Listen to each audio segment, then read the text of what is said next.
ఇక 3 విభిన్నమైన ప్రదేశాలు ఉంటాయి. తమిళనాడులో కోస్టల్ ఉంటుంది, మధ్య తమిళనాడు ఒక రకంగా ఉంటుంది, వర్షాపాతం డిఫరెంట్ ఉంటుంది. అదేవిధంగా పశ్చిమ తమిళనాడుకు వస్తే కనుక అక్కడ పశ్చిమ కనుమలు అడ్డుగా ఉండడం వల్ల వెస్టర్న్ విండ్స్ అవి రావు, వర్షాఛాయ ప్రాంతాలు అంటాం దాన్ని. అంటే మాన్సూన్ వచ్చినప్పటికీ ఈ వెస్టర్న్ విండ్స్ వేవ్స్ వచ్చినా వర్షాలు వచ్చినా కానీ ఆ ప్రాంతాలకు వర్షాలు పడవు. ఇప్పుడు మనకు తెలంగాణలో చూసుకున్నా కానీ ఆదిలాబాద్ ఈ బెల్ట్ అంతా వర్షాఛాయ ప్రాంతాల కింద ఉంటుంది, అప్ టు భద్రాద్రి బార్డర్ వరకు. అంటే అక్కడ సరిగ్గా వర్షాలు వస్తాయా లేదా చెప్పలేని పరిస్థితి ఉంటుంది. ఈ 3 డిఫరెంట్ ప్లేసెస్. మళ్ళీ తమిళనాడులో ఓటర్లు చాలా మెచ్యూర్డ్గా ఉంటారు. ఎవరికి ఓటు వేయాలి, ఎలా వేయాలి, మనకేమింది, మనకు నిజంగా అధికార పార్టీ కానీ వచ్చే పార్టీ కానీ న్యాయం చేస్తుందా,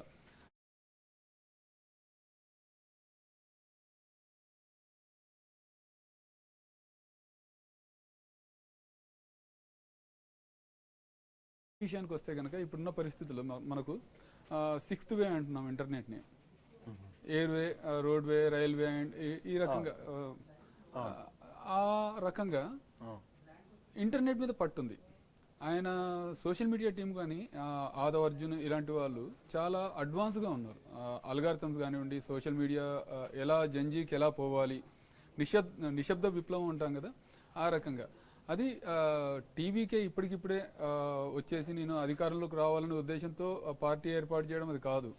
స్ట్రాటజిక్గా ఒక 1 or 2 years ముందు నుంచి తమిళనాడు నైసర్గిక స్వరూపాలు నేను చెప్పింది ఏదైతే ఉందో దాన్ని స్టడీ చేసి ఎక్కడెక్కడైతే ఏఐడిఎంకే ఎక్కువగా ఉంది, ఎక్కడ డిఎంకే ఎక్కువగా ఉంది, వన్ సైడ్ ఓటర్స్ ఎవరు, న్యూట్రల్ ఓటర్స్ ఎవరు, నేను కనుక వస్తే నాకు ఓటేసే వాళ్ళు ఎవరు అనే దాని మీద బాగా స్టడీ చేయడం జరిగింది. అందుకే మీరు గమనించే ఉంటారు ఎక్కడెక్కడైతే విజయ్ సభలు ఏర్పాటు చేశారో ఎక్కువ న్యూట్రల్ ఉన్న నియోజకవర్గాలు కానీ, లేదంటే అన్నా డిఎంకే వీక్ అయిపోతున్న నియోజకవర్గాలు. జయలలిత మరణం తర్వాత కొంత వీక్ అవుతుంది, ఆ వీక్ అవుతున్న నియోజకవర్గాల్లో స్టార్టింగ్ ఫోకస్ పెట్టారు. అట్లే న్యూట్రల్ అంటే ఇప్పుడు చిన్న ఎగ్జాంపుల్, ఇప్పుడు అరవకురిచి అనే ఒక నియోజకవర్గం ఉంది తమిళనాడులో. అది మీకు ఈరోడ్ దగ్గరలో వస్తుంది. అరవకురిచి అంటే చిన్న నియోజకవర్గము, 1,89,000 మంది ఓటర్లు ఉంటారు. ఓటర్లలో కూడా మహిళలు ఎక్కువ. సో అది నేను ఇందాక చెప్పిన వర్షాఛాయ ప్రాంతాల కిందికి వస్తుంది. అది అక్కడ ఏంటంటే వ్యవసాయ ఆధారితం ఎక్కువ. ఇప్పుడు తమిళనాడు అనగానే మునగ ఫేమస్. అరవకురిచిలో ప్రత్యేకంగా మునగ 50% ఆఫ్ వ్యవసాయం మునగ జరుగుతుంది. మునగ కోసం ప్రత్యేక మార్కెట్ ఉంది. అక్కడ ఫ్యాక్టర్ అనేది ఎవరు గెస్ట్ చేయలేరు అనమాట. ఎందుకంటే అక్కడ వాటర్ స్కేర్సిటీ ఎక్కువ ఉంటుంది. వ్యవసాయం మీద ఆధారపడే వాళ్ళు ఉంటారు, వాటర్ స్కేర్సిటీ ఉంటుంది. టెంపుల్ సిటీ ఇప్పుడు పళని కానివ్వండి, ముందుకెళ్తే తాడికొంబు, వేటసింధూరు ఇలాంటి ఏరియాలు కూడా అక్కడే ఉంటాయి. అలాంటి ప్రదేశంలో ఓటర్ నాడిని ఎవరు పట్టలేరు. బట్ ఈ టీవీకే విజయ్ తరఫున ఏంటంటే బాగా దూసుకుపోయింది అక్కడ. ఈవెన్ అక్కడ హోటల్ వాలాలు, చిన్న చిన్న వ్యవసాయ కూలీలను అడిగినా కానీ మనం సాక్షి టీం కూడా వెళ్ళడం జరిగింది. అప్పుడు వాళ్ళు ఒకటే మాట, మన భాష అర్థం కాకుండా అర్థం చేసుకుని జై విజయ్ అనడం తప్ప ఇంకేం లేదనమాట అక్కడ. సార్, ఇక్కడ తమిళనాడు ప్రాంతంలో ఎక్కువగా క్యాస్ట్ కార్డు ఉపయోగిస్తారు అని అంటారు మామూలుగా. అంటే క్యాస్ట్ పాలిటిక్స్ కానీ క్యాస్ట్ కార్డు కానీ ప్రయోగిస్తారు అని అంటారు. అటువంటిది ప్రభావం ఏమి చూపించదని అంటారా ఈసారి? ఇప్పుడు జంజీ అని చెప్పాను ఇందాకే, జంజీలో మార్పు వస్తుంది. ఉదాహరణకు క్యాస్ట్ కార్డ్ అంటే ఇండియాలో అతిపెద్ద రాష్ట్రం ఏది అంటే బీహారే. అక్కడ పార్టీలను చూసి కాదు, అభ్యర్థి ఏ కులం అని చూసి ఓటేసేవారు. ఈసారి ట్రెండ్ మారింది అక్కడ కూడా, బికాస్ ఆఫ్ జంజీ. వాళ్ళలో మార్పు వచ్చింది. ఎందుకంటే జంజీ అనేది బీహార్ నుంచి బయటికి రావడం, వేరే విధులు చేసుకోవడం.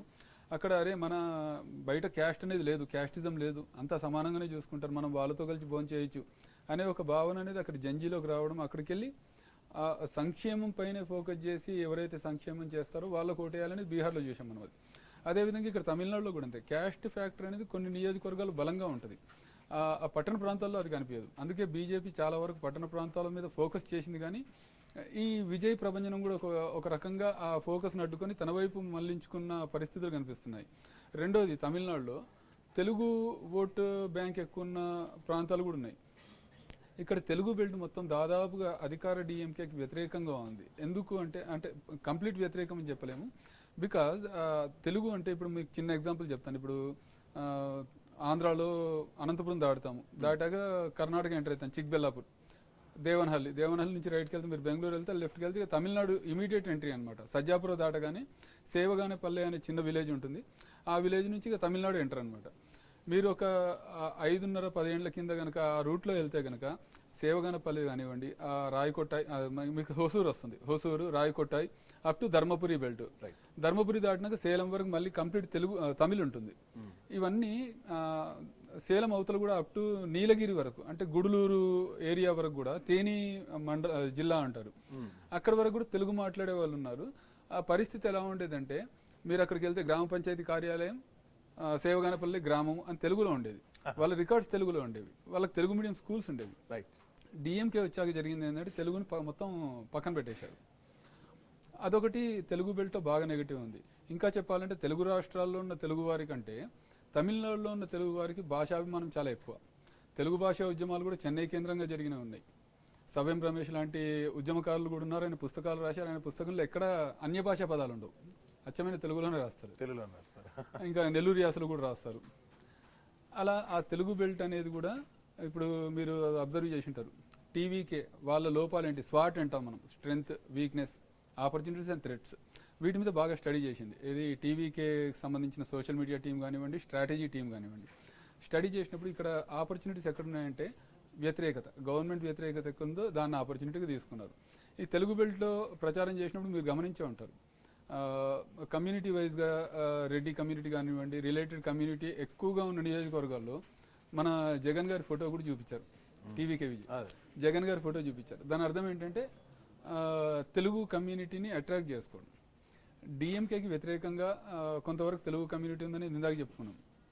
అన్నా డిఎంకే విషయానికి వస్తే జయలలిత మరణానంతరం ఆ పార్టీ అనేది దిశానిర్దేశం లేకుండా, ఒక సమర్థ నాయకత్వం లేకుండా, ఎందుకంటే పన్నీర్ సెల్వం, పళనిస్వామి ఇద్దరే. పన్నీర్ సెల్వం చివరి మూమెంట్లో డిఎంకేకు షిఫ్ట్ అయిపోయారు. ఎడప్పాడి పళనిస్వామి అనే అతను నెట్టుకొస్తున్నారు ఏఐడిఎంకేని. ఆయనది ఇక్కడ సేలం, ఎడప్పాడి అనేది సేలంలో ఉంటుంది నియోజకవర్గం. అక్కడ నుంచి సౌత్ వెస్ట్ తమిళనాడు బాగా స్ట్రాంగ్ హోల్డ్ అనమాట ఏఐడిఎంకేకి. ఈ సెంట్రల్ తమిళనాడు కానివ్వండి, కోస్టల్ ఏరియా కానివ్వండి, డిఎంకే బాగా స్ట్రాంగ్ హోల్డ్ ఉంది. బట్ ఇప్పుడు మాత్రం ఏంటి, ఇక్కడ న్యూట్రల్ ఎక్కడ ఉంది అనే దానిపైన టీవీకే ఫోకస్ చేసింది. మీరు స్టార్టింగ్ తొక్కిసలాట జరిగింది, టీవీకే సభ మదురై, అది న్యూట్రలే. ఇంకా నేను చెప్పిన వర్షాఛాయ ప్రాంతాలు అన్నా కదా, వర్షాఛాయ ప్రాంతాలు కానివ్వండి, వెస్టర్న్ తమిళనాడు, కోయంబత్తూరులో పట్టణ ఓటర్లు ఎక్కువ, మెచ్యూరిటీ ఎక్కువ, బీజేపీ స్ట్రాంగ్ హోల్డ్ కొన్ని ఏరియాల్లో లోకల్ బాడీ ఎలక్షన్స్లో వచ్చింది. అలాంటి ప్లేసెస్తో పాటు ఏఐడిఎంకే వీక్గా ఉన్న ప్లేసెస్ పైన టీవీకి బాగా ఫోకస్ చేసింది. ఓ రకంగా విజయ్కి ఈ ఎలక్షన్స్ ముందు చాలా వరకు నెగిటివ్ ఇష్యూస్ వచ్చాయి. అంటే తొక్కిసలాట అనుకోవచ్చు, విడాకుల కేసు అనుకోవచ్చు. ఇవన్నీ ఓటర్లను ఏమీ ప్రభావం చూపించలేదని అంటారా? అలా ప్రభావం చూపిస్తే చాలా మంది సినిమా స్టార్లు ఫెయిల్ అయిపోవాలి ఎలక్షన్స్ లో. కరెక్ట్. అదే ప్రభావం చూపిస్తే మీరు ఉత్తరాది నుంచి దక్షిణాది వరకు తీసుకుంటే ఎంతో మంది సినీ స్టార్స్ ఉన్నారు, వాళ్ళంతా ఫెయిల్ అయిపోవాలి. అంటే ఇంత పెద్ద వాస్ట్ ఇన్సిడెంట్ జరగలేదు కదా. ఒక 40 మందికి పైగా చనిపోవడం ఒకటి, విడాకుల కేసు ఒకటి, అలాగే ఆయన సినిమా రిలీజ్ కాకపోవడం, ఇట్లాంటి చాలా జరిగాయి కదా. ఇప్పుడు ఆ తొక్కిసలాట విషయానికి వస్తే కనుక, తొక్కిసలాట దగ్గర ఇంతమంది వస్తారని ఒక అంచనా ఉంటుంది, అదే చెప్తారు. బట్ క్రౌడ్ కంట్రోల్ గెస్ట్ చేయాల్సింది గవర్నమెంట్ బాధ్యత, పోలీసుల బాధ్యత. అక్కడ టీవీకే విజయ్ అప్పటికే ఒక స్టార్, ఆయన మంచి మంచి సినిమాలు తీశారు, మోటివేషనల్ మూవీస్ కూడా, బిగిలి అనేసి విజిల్ లాంటి సినిమాలు తీసుకొచ్చారు. యూత్లో జంజీలో బాగా ఫేమస్ అనమాట. మీరు చెన్నై ఇటు సైడ్ చూసిన యూత్ని చూసుకుంటే కనుక అప్పుడప్పుడు కనిపిస్తుంటాడు, ఓకే. అక్కడ సౌత్కి వెళ్ళేసరికి ఎప్పుడు రాని హీరో మా దగ్గరకు వచ్చాడు అనే ఉద్దేశంతో ఎక్కువ మంది వచ్చే ఛాన్సెస్ ఉంటాయి. అక్కడ విఫలమైంది ఎవరంటే ఇక్కడ టీవీకే కాదు, ఇక్కడ వస్తున్నాం సభ ఏర్పాటు చేస్తున్నామని చెప్పే బాధ్యత వాళ్ళది, ఇంతమంది వస్తున్నారని అంచనా వాళ్ళది. బట్ ఇంటెలిజెన్స్ అనేది గుర్తించాలి, ఎక్కడి నుంచి వస్తున్నారు, ఫ్లో ఎలా వస్తుంది, దానికి ఎంత క్రౌడ్ కంట్రోల్ ఎలా ఉండాలి, ఎలా చేయాలి, అడిషనల్ ఫోర్సెస్ డిప్లాయ్ చేయాలా అనే దగ్గర గవర్నమెంట్ ఫెయిల్ అయింది. అది గవర్నమెంట్ ఫెయిల్యూరే తప్ప టీవీకే ఫెయిల్యూర్ కాదు. ఓవరాల్గా ఇప్పుడు తమిళనాడు నుంచి కొంచెం కేరళకు వచ్చాం అనుకోండి, పినరపి విజయన్ హ్యాట్రిక్ విషయంలో హ్యాట్రిక్ మూడ్తో ఎన్నికలకు వెళ్ళాడు, కానీ ఇప్పుడు చూస్తే బాగా వెనుకంజలో ఉన్నారు. దీన్ని మీరు ఎలా విశ్లేషిస్తారు? అంటే కొంతవరకు కేరళ అంటే ముందు నుంచి కూడా అయితే యూడిఎఫ్ లేదంటే ఎల్డిఎఫ్ అనేది ఉండేది. ఒక్క గవర్నమెంట్ ఒక 5 సంవత్సరాలు పాలించిన తర్వాత మళ్ళీ రాదు అనే ఒక అపవాదం ఉండేది. అయితే అనూహ్యంగా విజయన్ మాత్రము ఫస్ట్ టర్మ్లో చేసిన సంక్షేమ పథకాలు కానివ్వండి, ఏమంటారు దాన్ని, ప్రజారంజక పాలన, అంటే ప్రతి గ్రామంలో మీరు కేరళలో చూస్తే తెలుస్తుంది, ప్రతి గ్రామంలో ఒక గ్రామ సభ, గ్రామ పంచాయతీ ఉంటుంది. గ్రామ పంచాయతీ తీసుకునే డెసిషన్ ఫైనల్ అనమాట. దాన్ని బాగా గౌరవిస్తుంది అక్కడ అసెంబ్లీ, గ్రామ పంచాయతీ తీర్మానాలు. అదేవిధంగా హెల్త్ విషయంలో కూడా ప్రతి గ్రామ పంచాయతీకి అట్లీస్ట్ ఒక హెల్త్ వర్కర్ ఉంటారు, ఒక హాస్పిటల్ ఉంటుంది, చిన్న హాస్పిటల్. ఎక్కడ ప్రైవేటైజేషన్, ప్రైవేట్కి సపోర్ట్ ఉండదు. స్కూల్స్ ప్రతి గ్రామంలో అప్ టు ప్రైమరీ స్కూల్ లేదంటే 3వ తరగతి వరకు గ్రామంలో ఉంటుంది. ఆ తర్వాత సమీప ప్రాంతాల్లో కొంచెం హయ్యర్ ఎడ్యుకేషన్స్ ఉంటాయి. ఇవన్నీ ఫస్ట్ టర్మ్లో చేశారు. ఆ ఫస్ట్ టర్మ్లో కూడా వీళ్ళకి కలిసి వచ్చింది ఏంటి అంటే హెల్త్ పరంగా అడ్వాన్స్గా ఉండడం, నిఫా వైరస్ని కట్టడి చేయడం ఒక ప్లస్ పాయింట్ అయింది. ఆ తర్వాత కోవిడ్ వచ్చినప్పుడు కూడా అదే స్ట్రాటజీని ఫాలో అయ్యారు. కోవిడ్ కంట్రోల్ అనేది జరిగింది. సెకండ్ టర్మ్కి వచ్చేసరికి వివాదాలు ఎక్కువైపోయినాయి. వివాదాలు, అవినీతి ఆరోపణలు, ఏసీబీ కేసెస్ కూడా ఎక్కున్నాయి, అక్కడ సిబిఐ కేసెస్ కూడా ఎక్కున్నాయి. ఇంకా చెప్పాలంటే ఆ నామినేటెడ్ పోస్టుల విషయంలో రాజకీయ నిరుద్యోగులకు మాత్రమే నామినేటెడ్ పోస్టులు కట్టబెడతారనే అపవాదం మన సౌత్కు ఉంది. కానీ కేరళలో అలా ఉండేది కాదు, సమర్థులకు మాత్రమే ఆ పోస్టులు ఇచ్చేవారు.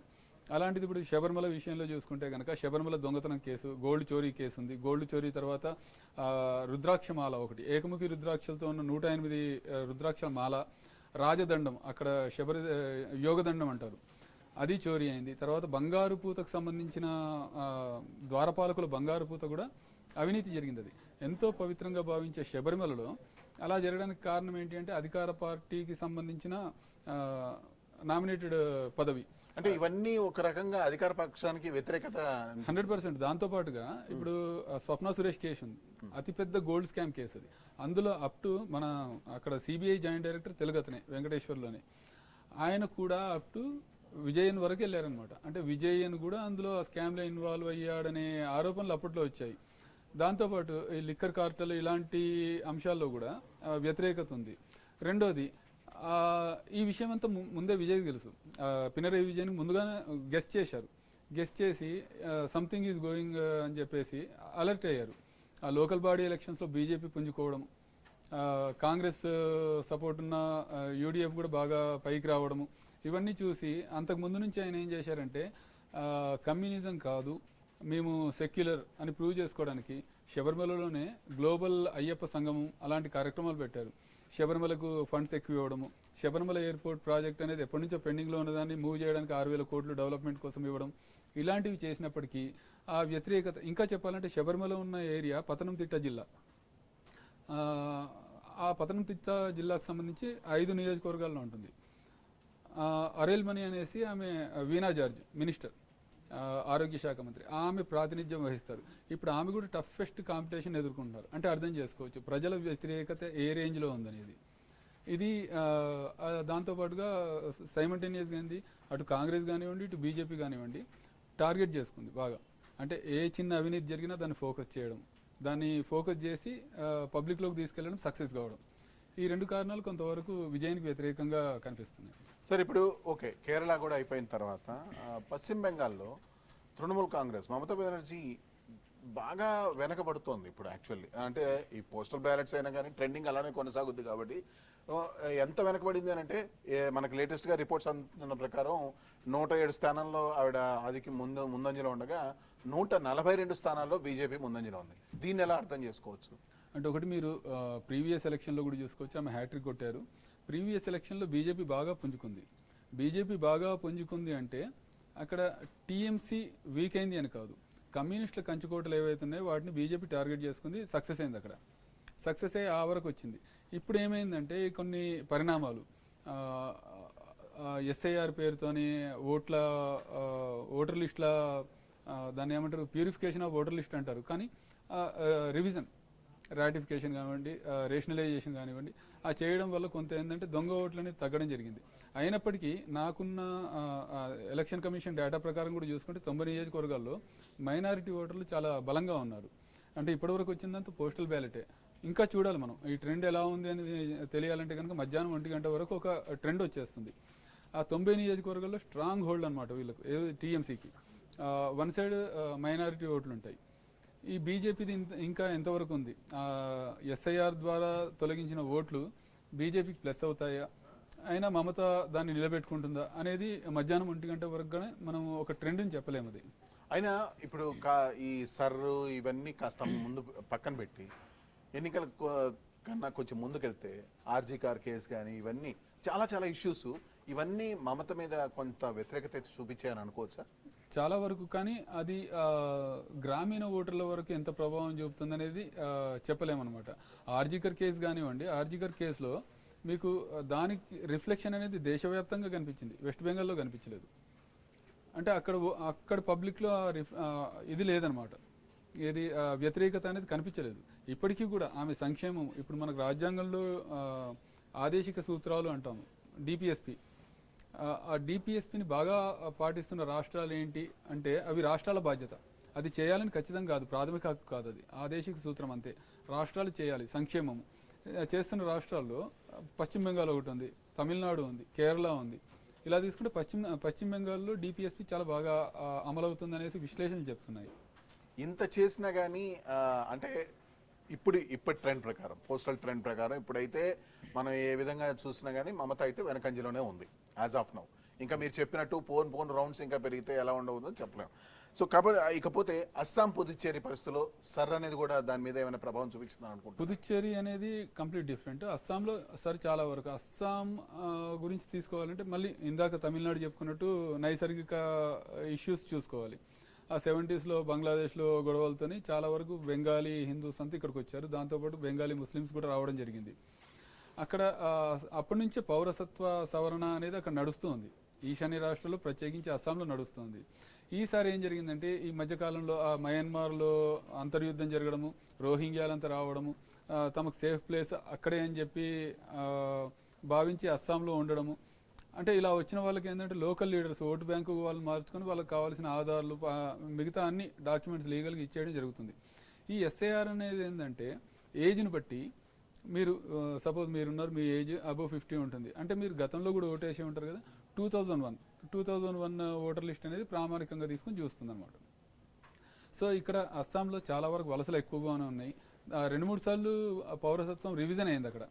అప్ టు విభజన తర్వాత వచ్చిన వాళ్ళు, దేశ విభజన కాలంలో వచ్చిన వాళ్ళు ఎవరు, వాళ్ళకు పౌరసత్వం ఇవ్వడం, తర్వాత 71 ఆ టైంలో వచ్చిన వాళ్ళు, ఆ తర్వాత ఇలా ఇది ఒక ప్రాసెస్ జరుగుతుంది. ఎందుకంటే అది ఆ బార్డర్కి చాలా దగ్గరగా ఉంటుంది. ఇప్పుడు షిల్లాంగ్ కానివ్వండి, షిల్లాంగ్ చిరపుంజి పక్కన బంగ్లాదేశ్ బార్డర్ ఉంటుంది, బంగ్లాదేశ్ వ్యూ పాయింట్ ఉంటుంది. అక్కడ టూరిస్టులు అనే వాళ్ళు అక్కడ చిరపుంజి వెళ్ళే ప్రతి టూరిస్టు బంగ్లాదేశ్ వ్యూ పాయింట్ వాళ్ళకి వెళ్ళి వస్తారు.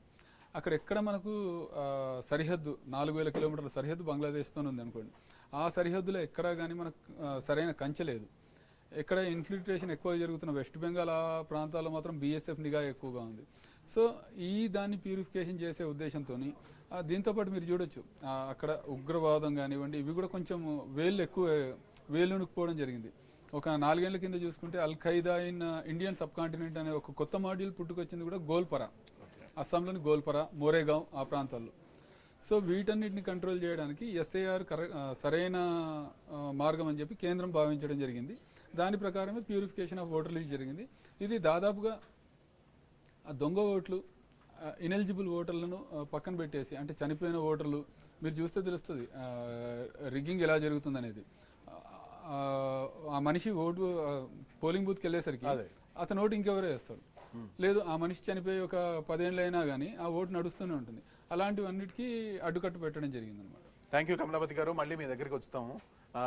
ఇప్పటిదాకా వచ్చిన అప్డేట్స్ ప్రకారము పశ్చిమ బెంగాల్లో ఆల్మోస్ట్ వాళ్ళు బీజేపీ చాలా వరకు ముందంజలో ఉందనే చెప్పచ్చు.